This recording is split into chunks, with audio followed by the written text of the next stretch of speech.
In today's tutorial, I'm going to show you how to manage your security keys on your Chromebook web browser.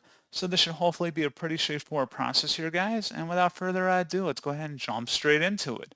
So all you have to do is open up your Chromebook browser and select the three-dotted menu icon up at the top right. Go down and select Settings. On the left side, you want to select where it says Privacy and Security.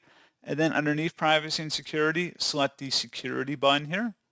And then scrolling down again, there should be something that says Manage Security Keys. Go ahead and select that.